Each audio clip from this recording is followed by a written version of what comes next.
acting straight. It's like the scenes wrong way. My name is Paul James. I host this news. And the Golden Angel Award ceremony.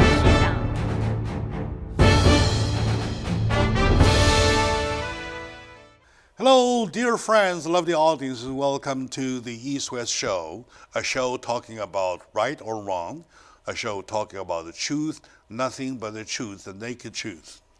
Exclusively sponsored by Wolfers. A prominent life must be matched with the palace-grade jewelries. Wolfers, the Belgian royal family-designated brand of jewelries with 400 years of glorious history and hand-forged by 10 generations of the master craftsman, a testimony to the spectacular, a share of the royal glory. Wolfers, the palace-grade artistic jewelries. Now starts the show. Today with me is my dear friend, my beloved friend, former mayor, now council member of Yorba Linda, the Honorable Gene Hernandez. Thank you, Jack. It's a pleasure to be here with you and your audience once again.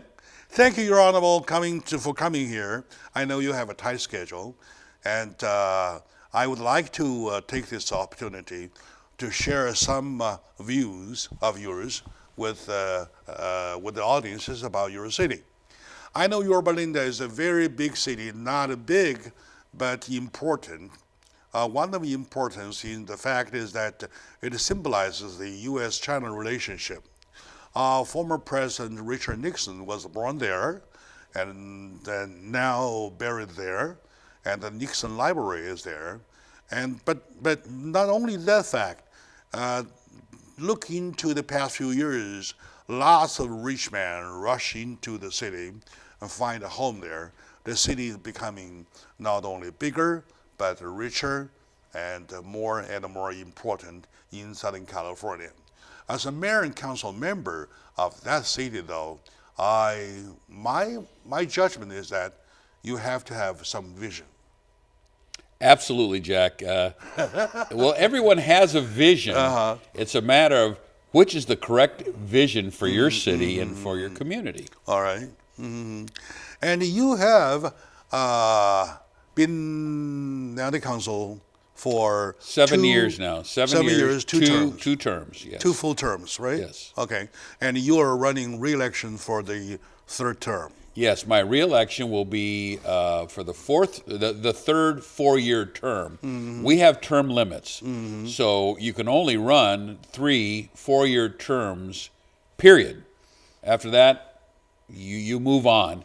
That's not necessarily a bad thing, although, in my opinion, you already have term limits because if you're not doing the job, people are going to vote you out. Yeah, that is That's your term limit. You're limited out, right, by the voters, right? That's exactly right. Anyway, speaking of that devil, so I would like to have meander a little bit with that term limit thing.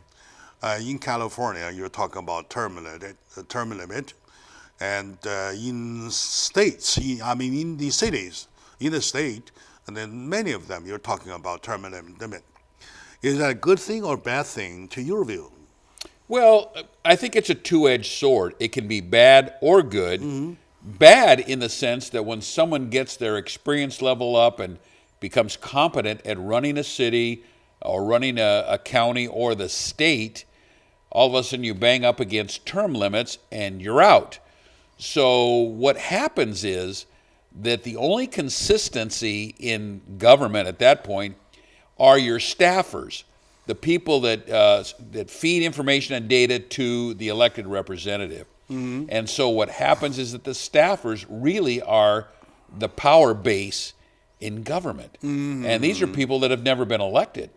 They're just the consistency. They're the ones that are always there and say have the history of what's going on.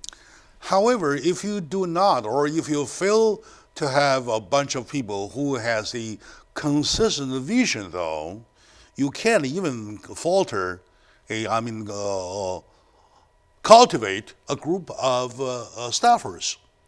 That's very true. Am I right? It's the same philosophy? That's very true. Consistency, if it's the correct vision, and I guess we could argue on that, but the correct vision will maintain throughout the course of your your time in office. And that is critical. It's critical from the standpoint of maintaining projects that make sure they get completed. If you're gone in 4 months, or 4 years, I should say, and you had a vision that was beyond that, you're not going to be able to complete it. So what another downside is that if you have a long-term vision, you're not there for the long term. So you're really forced to be thinking in terms of 4-year increments instead of the long haul. And most of the issues that we face in California are long-term issues that we need to address. We start now, and it's a long-term process. Speaking of California, and you tell me how many years, how much money we have spent with the speed rail. And now there's nowhere to hear about, and it's there like almost dead. So changing of a hand is changing of the whole plan. You're not talking about a vision as a state.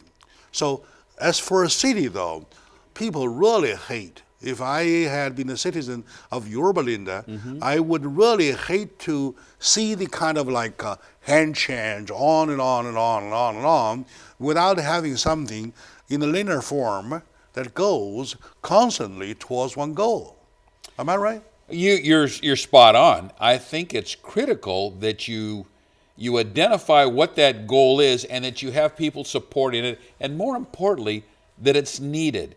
Now, you mentioned the high-speed rail, and I know that's very controversial.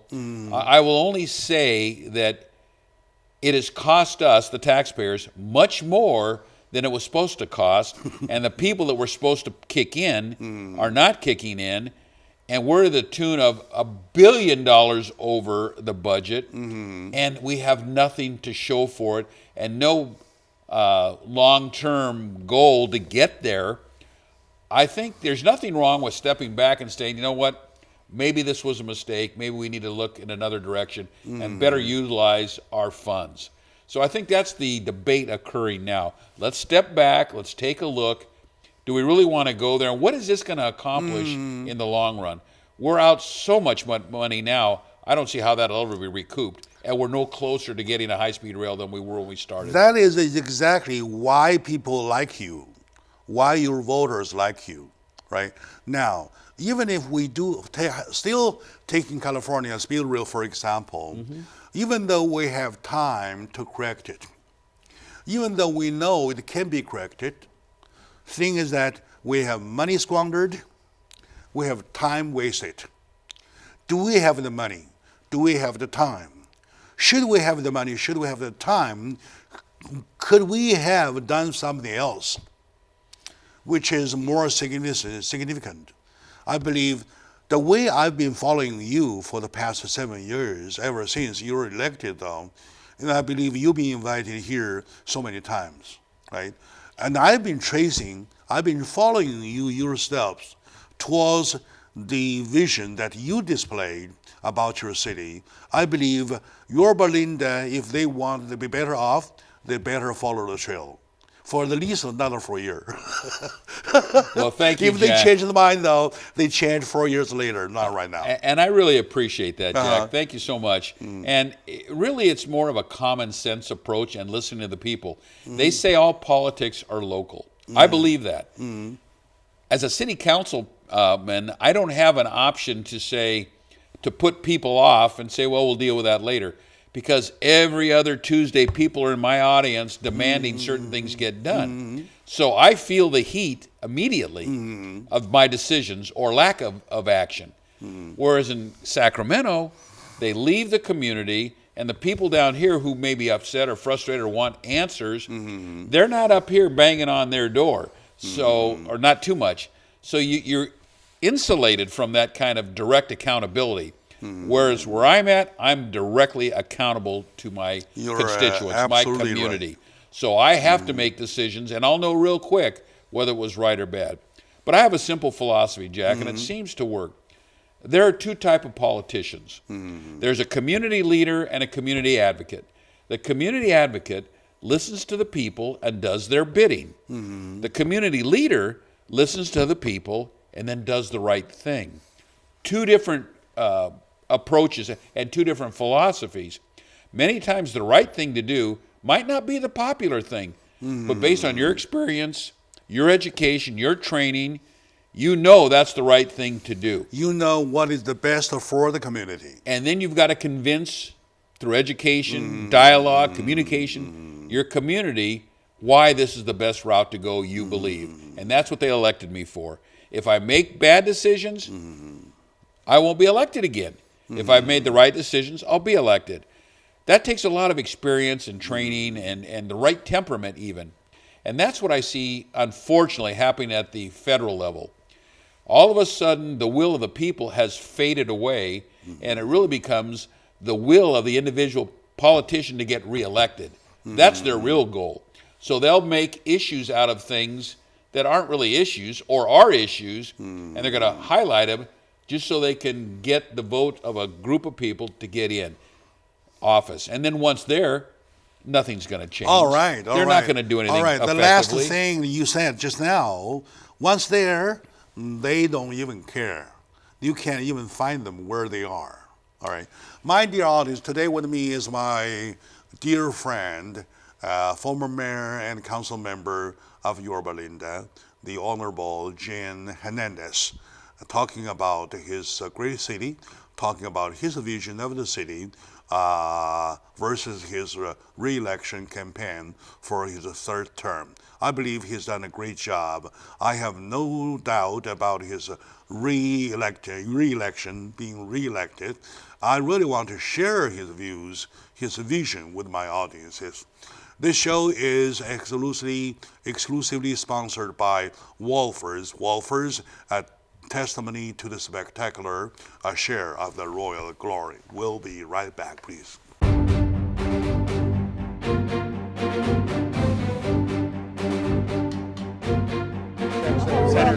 Everything is expected and straight. It's like the same strong way. My name is Paul James. I host the News and a Golden Angel Award ceremony.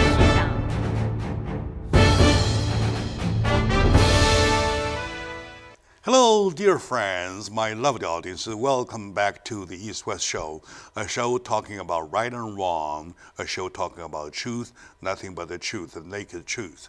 Exclusively sponsored by Wolfers. A prominent life must be matched with the palace-grade jewelries. Wolfers, the Belgium royal family designated brand of jewelries with 400 years of glorious history and hand-forged by 10 generations of master craftsmen, a testimony to the spectacular, a share of the royal glory. Wolfers, the palace-grade artistic jewelry. Back to the show. Today with me is my dear friend from Yorba Linda, former mayor, current council member of the great city, the Honorable Gene Hernandez. He's been a friend to the community. He's been a proven bright leader, capable leader of not only leading the city, but also, quite often than not, he comes here to share his views. Today is one of the important conversations talking about how you want to be a leader of a community, of a city. All right. There is always a difference in between the two definitions. Definition number one, an advocate for the community. Definition number two, a leader of the community. How do you differ the two from each other? Well, a community advocate, he's going to listen to the people. And there the people may say, well, we don't want affordable housing.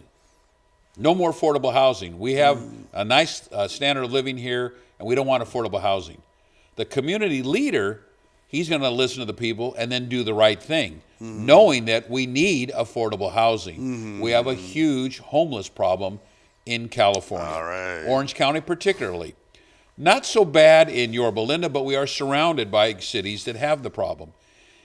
One thing that I see as a community leader, you need to start recognizing that you are impacted by your surrounding environment.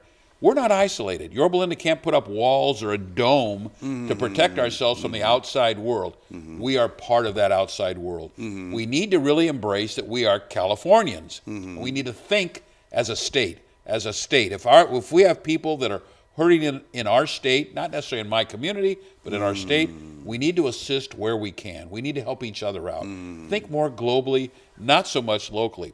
Very tough to do because people have their piece of the pie, their little bit of heaven, and Yorba Linda's beautiful city, Jack, as you said. They don't want any more problems coming in. But I think if we're effective leaders, we can manage those problems. We can work with others. It's not just us. Homelessness is not a Yorba Linda problem. Homelessness is a California problem. Transportation. All right. A California problem, not just a Yorba Linda problem. Beautiful. All of these issues. Very well said. Very well said. Quite often, we hear the elected officials, our representatives, say that I represent my district. When they vote, they cast their vote according to their district. Say, I'm representing the district. But looking into their vote, though, actually what they voted, they are not representing the district.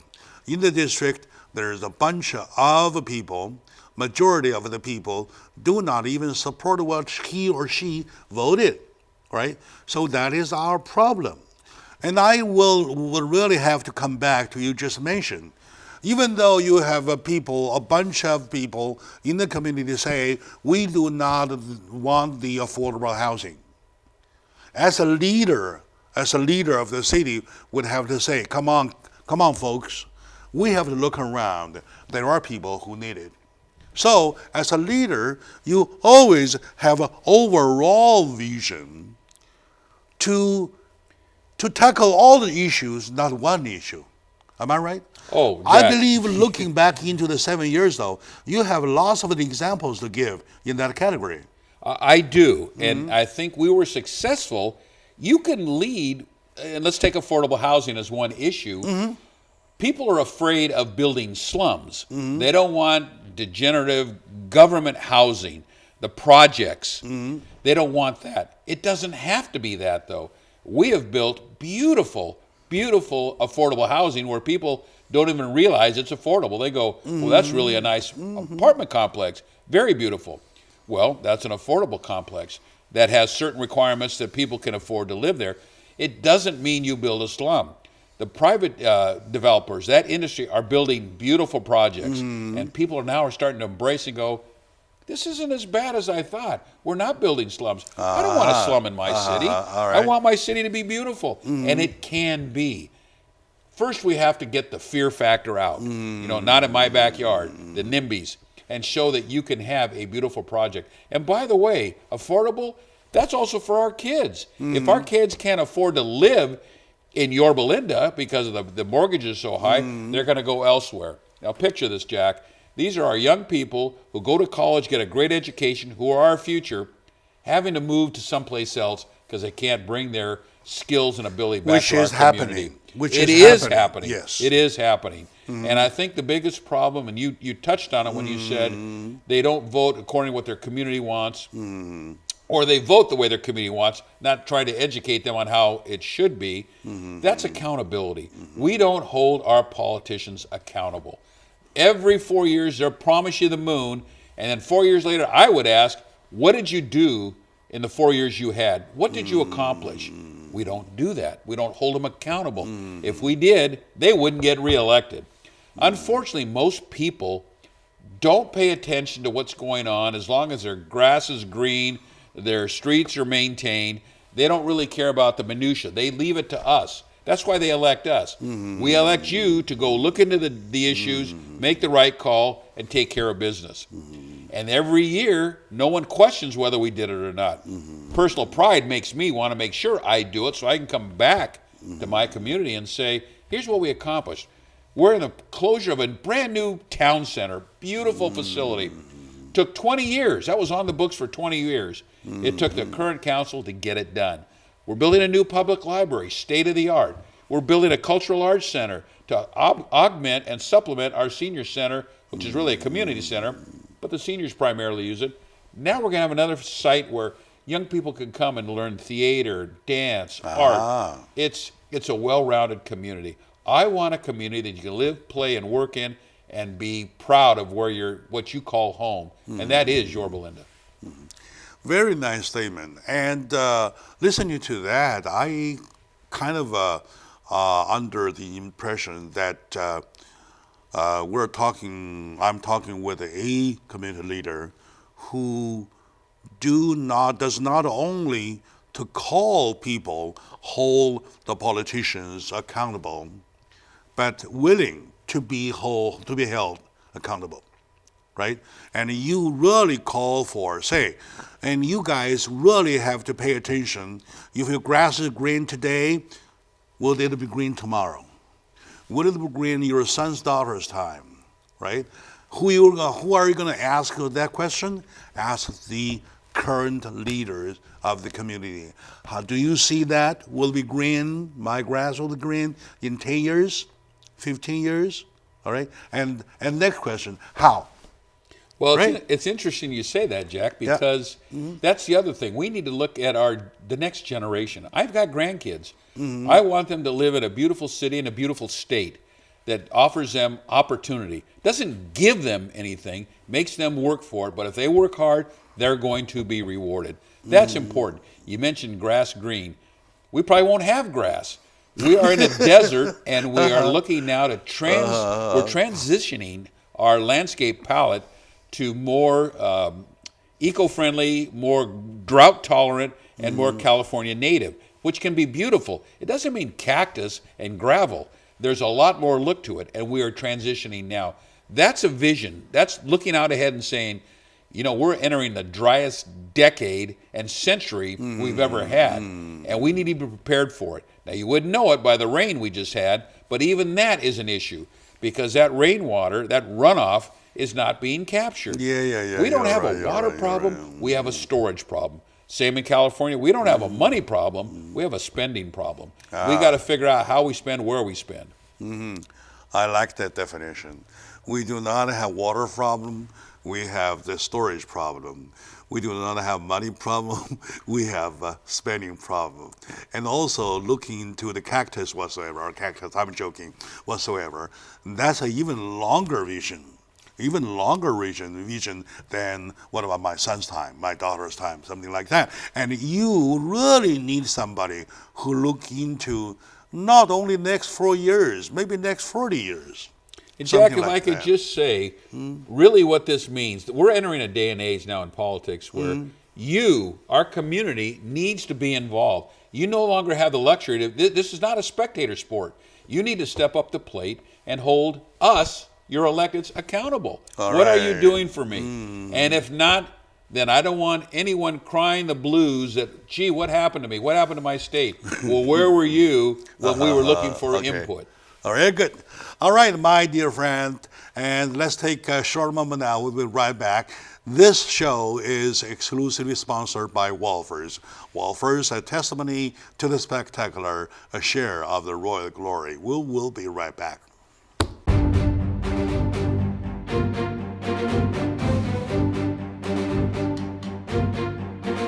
Claims everything We is have expected to continued straight. to work It's on like it the now. same runway. My name is Paul James. I host this news and a golden angel award ceremony.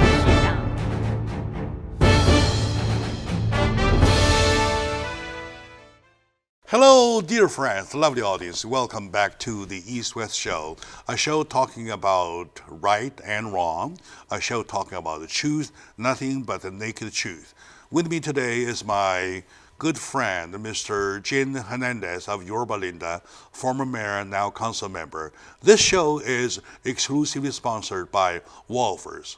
Wolfers, the Belgium royal family designated the brand of jewelry with 400 years of glorious history and hand-forged by 10 generations of the master craftsman, a testimony to the spectacular share of the royal glory. Wolfers, the palace-grade artistic jewelries. So let's get back to the show. All right.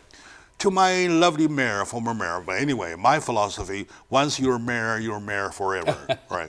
Well, you take rotations anyway, right? That's true. So Mr. Mayor, my Mr. Mayor Hernandez, you mentioned something that I've been seeking for a long time, right? Now, In the number one scenario, people do not come out for voting. In the number two scenario, people do come out voting. After voting, next day they're gone. They don't care about what the people they just selected to do. All right. And number three scenario, they never check upon the members he or she just voted. Whereas, my friend Gene Hernandez overstated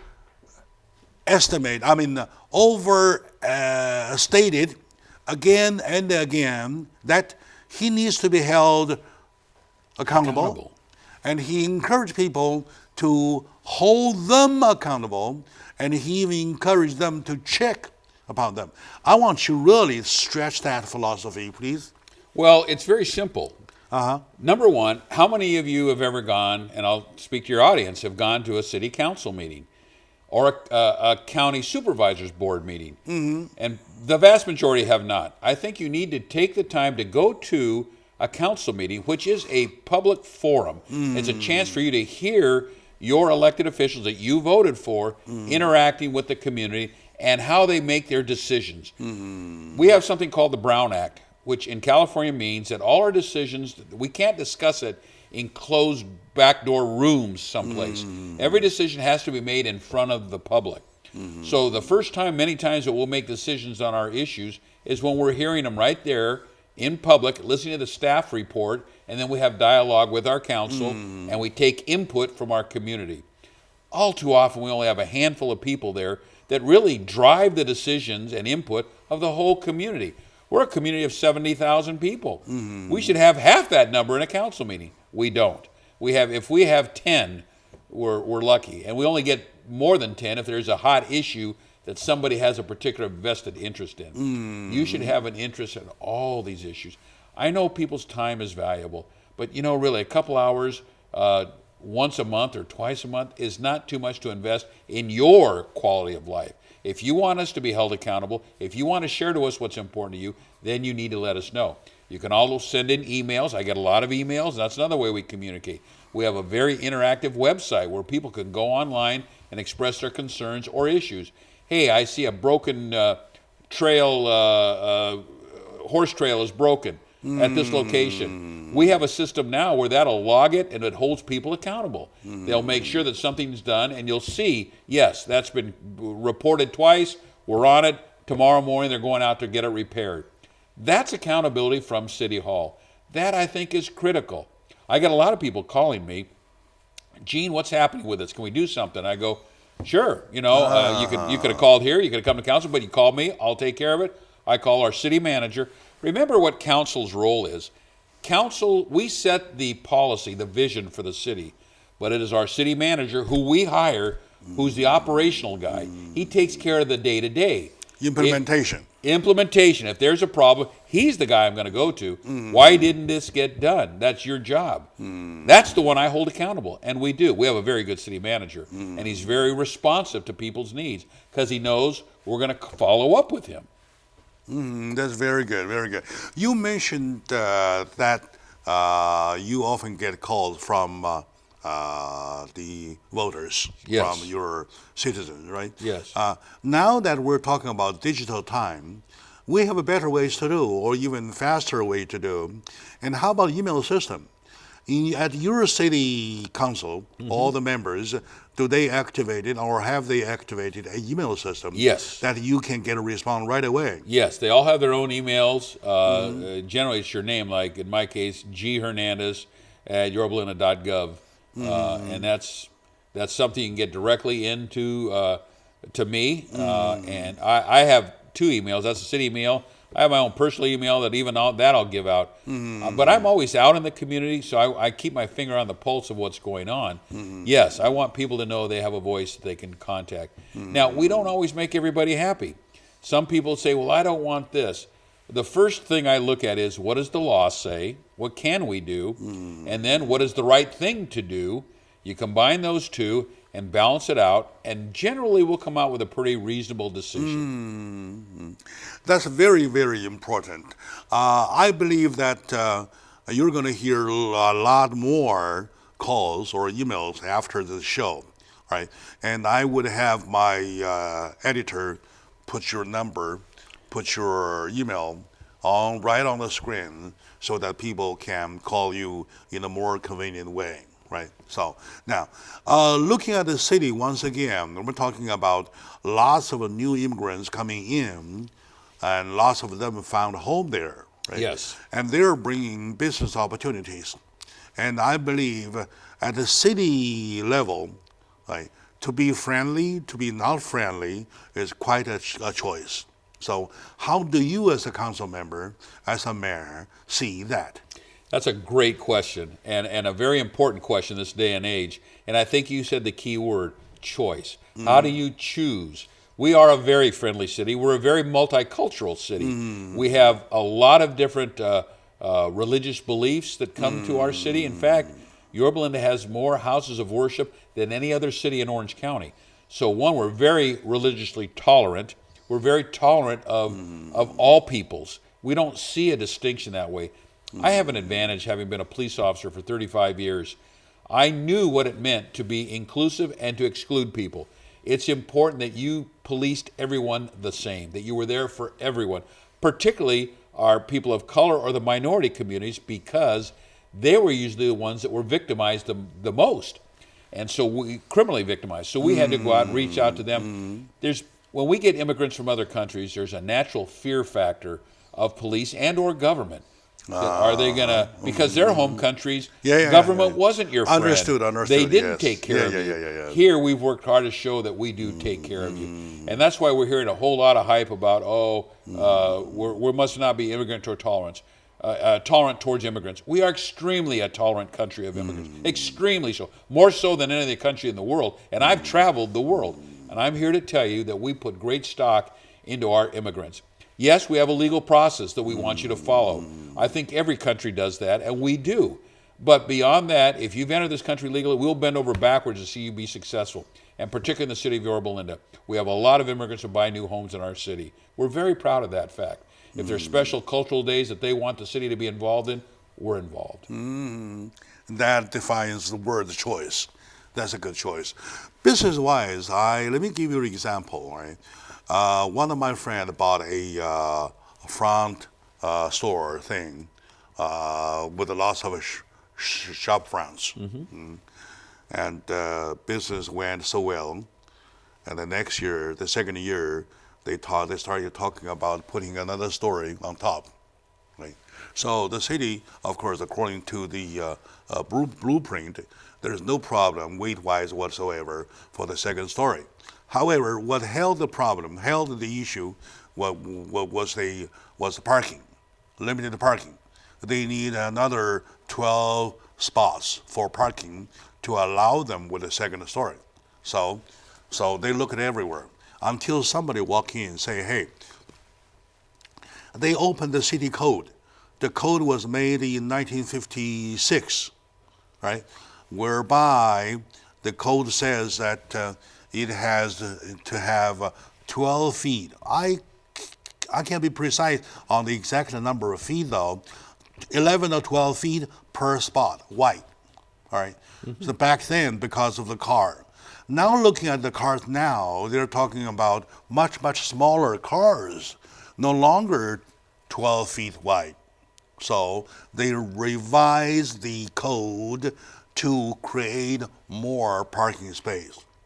If the same issue falls on your hand though, falls on your desk though, would you motivate the whole thing to look back into the year of which the code was produced?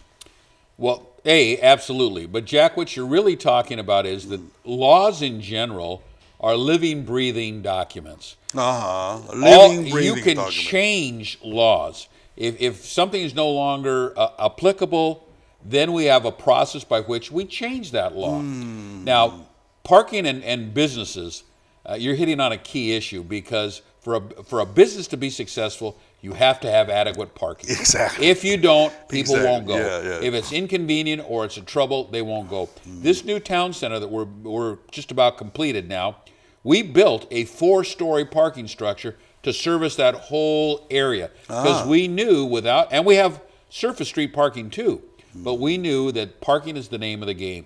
If you have adequate parking, people will come. No question about it. All right. And ours are 11 and a half feet wide, and that's because people tend to swing their doors out. Yorba Linda has a lot of SUVs, so we want a little more space, but we built for it. Now, any business, they need to look at what their city ordinances allow. Like in our city, you can't have a building over 35 feet. We don't want, or at that time, the founding fathers didn't want high rises, so we are not a high-rise city. We are more a urban, suburban, almost rural more land to feel type stretch. feel. That's right. Where you put things on top. That's a conscious decision that we made to do. So we don't have the high rises. Other cities, Anaheim, Santa Ana, they want the high rises. Okay, my dear friends. This show is exclusively sponsored by Wolfers. Wolfers, a testimony to the spectacular, a share of the royal glory. We'll be right back, please.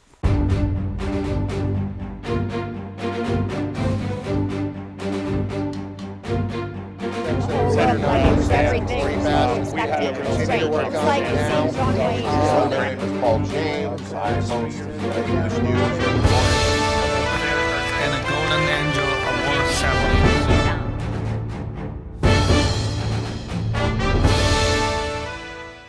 Hello, dear friend, my lovely audience. Welcome back to the show. Jack Chow on the East West Show. The show talking about right or wrong, the show talking about truth, nothing but the truth. Exclusively sponsored by Wolfers. A prominent life must be matched with the palace-grade jewelries. Wolfers, the Belgian royal family designated brand of jewelries with 400 years of glorious history, and 10 handforged by 10 generations of the master craftsman, a testimony to the spectacular, a share of the royal glory. Wolfers, the palace-grade artistic jewelry. So back to the show. With me, my dear friend, Mr. Gene Hernandez, former mayor and council member, my dear brother and a close friend to the community, an outstanding leader, proven to be capable of leading the city forward in Yorba Linda, the Honorable Gene Hernandez. Welcome back to the show. Thank you, Jack. Thank you for being here. I know that lots of people are ready to support you because we're looking into what you have done during the first 2 terms. That's almost 7.5 years. Yes. That you have proven yourself to be the one capable of leading the community. Thank you. Right? And looking into the changes for the past 7 years, that is another proof of a great work, of course, you and your council members have done so far, everybody. And looking at the expansion of the city, with lots of people rushing in to find their beautiful homes, that's another indication right there, right? So now, I believe that lots of people are ready to support you. If they do want support, though, do you have a website or way to contact you? I do, and I would request that and it's unfortunate that we have to ask for money to run a campaign, but you do. It's the mother's milk of politics. Why do we do that? It's so that we can get our name out there, what we've done, and that's how you garner votes. Nobody knows. I don't know all 70,000 people in my city. So there's no way to get out to them other than mailers, flyers, town hall meetings, meet and greets, telephone calls, knocking on doors. I do all of that. But I do need support financially, and if your listeners out there would so kindly donate, and I'll take anything, no donation too small, no contribution.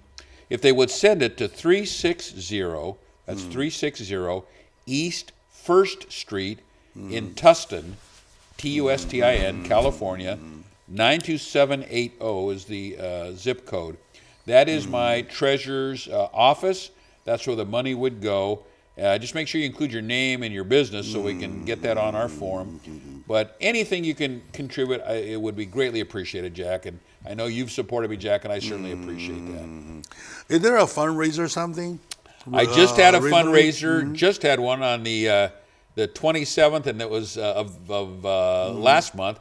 What was nice about that? It was my daughter's new business. She just opened up a new cafe. It's called Nikki's Kitchen in Yorba Linda. We held the fundraiser there. It had over 80 people there. It was very, very nice. My next one will be in October around my birthday, which is October 20th. So it'll be within that time frame, and I'll get you something, Jack, so we can put that out again. Yeah, sure. Whoever can attend, I would love to have them Absolutely. come and meet them personally. It's one thing to see me on TV. I'd rather shake your hand and look you in the eye and sure. let you know what I'm all about. Exactly. To the common understanding, voters and the elected officials, in other words, the relationship between constituents and the elected officials are some kind of a contract. I support you. What can you do for me? Yes. Right? So, say I support you. Now, what can you do for me? I could be an say, open ear. Yeah, to say to you openly, right? What can you do for me? I'll tell you what I can do for you. I can be available when you call. I can listen to you. I can sit down with you. I can't guarantee you the outcome you want, but we'll talk about it. And if it's not the outcome you want, you'll know from me why not, why that can't happen, or why it can happen. And if it can happen, it's my job to help facilitate your request. My job, I work for the people, not the other way around. The only difference is I'm their voice. I'm the person that takes the time to vet the issues that they don't have the time to do. So it's my job to educate myself. It's funny, once you become elected, all of a sudden you realize that you need to become a subject matter expert on housing, homeless, public safety, transportation, you name it, water, all those issues. I needed to educate myself because no one has that kind of experience. But my commitment is I will do my best to get You it. absolutely nailed nailed it on the head, right? The thing is that at this moment, though, when people choose who to vote, they are voting their God. I wouldn't go there. I know, I do but- believe in but God. Of course, me too. In fact, I have a I'm very Christian. strong Yeah. religious belief. And No. I'm I'm proud of it. talking about the God that knows them, the God that shall represent them, the God shall protect them, the kind of God. So that's why they wanted to trust you, but they want to learn how much they can trust you. Once they learn that they can trust you 100%, they will go 120. The extra 20 will be, how am I dealing with my wife? Something like that, right? Jack, so, you're spot on. Yeah. You can't buy trust. Trust is earned through your daily acts and works. Exactly. Exactly. I have a good friend who's a pastor, and he says, I may be the only Bible some people ever read, and that's me. People may only see my actions, my works. My deeds will speak more than my words mean. My words mean nothing. Who was it? St. Francis of Assisi, who said, go out and preach the gospel and sometimes use words. Well, that's true. Your actions, that's the whole ballgame. Sometimes use the word. Only sometimes, right? Yes. Only Well, sometimes. your actions speak much louder than your words. Yeah, exactly. We all know exactly. that saying, and it's Uh-huh. true. I can say all these things until you call. Does he pick up the phone? Does he listen to me? Can we dialogue? Once you get that, you go, okay, I believe him. All right, okay. And during the last few minutes, I will want to give it to you to make your call of what you hope your constituents do, not only towards your re-election, but towards this future of the city. Go ahead. We have a very engaged community. They have a relatively high education level, so it's not a hard sell to say, hey, look, here's what we need to be doing. I need your support. Here's why. They see the whys of it. They're very savvy on the news of what's going on. A lot of communities aren't. My issue with my community is to share with them that we are not an island. We're not isolated. We need to reach out, and where we can support other cities, we support. There's a great divide now between the haves and the have-nots in a lot of regards. Water is one.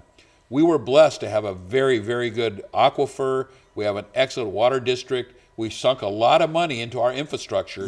So our water capabilities are strong. We use, Jack, for the last 20 years, we use the same amount of water or less than we did 20 years ago. And our population has increased. How does that happen? What happens because we're water smart. We have conservation devices and practices that allow us to do that. That's the same thing we need to do across the boards. How do we account for more people? How do we account for more traffic? There are ways to do it, smart ways to do it, but it's not just us. I have to work with my colleagues throughout the county and throughout the state, but we will make it happen. And we just got to hang in there. Don't listen to the naysayers that everything's bad, everything's bad. It's not bad. We live in a great country, a great state, the greatest country on the planet as far as I'm concerned, and I've been to a lot of them. If you think something's better off, go try there. I see a lot of people, new immigrants, coming into your city. What's your view of immigration? Well, immigration, my view is legal immigration. I remember when we pledge allegiance to the flag, what do we pledge to? We pledge to the republic for which it stands. Republic means that we are a nation of laws. If we start flouting our laws, then we'll have chaos. Then we will not be a country. So I think it's important that immigrants coming here do it legally. I also believe, however, in that same breath, that our immigration system needs to be updated and streamlined. No question about it. We still accept more immigrants in this country, millions a year, more than any other country in the world. Yeah, we do. What does that tell you? Yeah. It tells you that we are do. very accepting of immigrants. So don't buy the false narrative that we're anti-immigration or this president's anti-immigration. He is not. He embraces legal immigration. It's the illegal immigration which can overwork and overflood our infrastructure. That's a problem. You can't just keep letting people in if we don't have the water system to support it, we don't have the infrastructure, the roads, the highway. There's things that have to be in place. Otherwise, we will look like some third world countries that overpopulated and don't have the infrastructure to support it. That's not racism, and I hate that term when people go, well, that's racist. No, it's not. It's common sense, it's good judgment, and it's safety, and I care about American citizens. All right, very well said. That concludes the interview with my dear friend, Gene Hernandez, former mayor, council member of the lovely city of Yorba Linda. Thank you, my dear audiences, for watching. This show exclusively sponsored by Wolfers, the testimony to spectacular share of the glory, royal glory. Wolfers, the palace-grade artistic jewelry. So, thank you very much. Thank you. Stay engaged.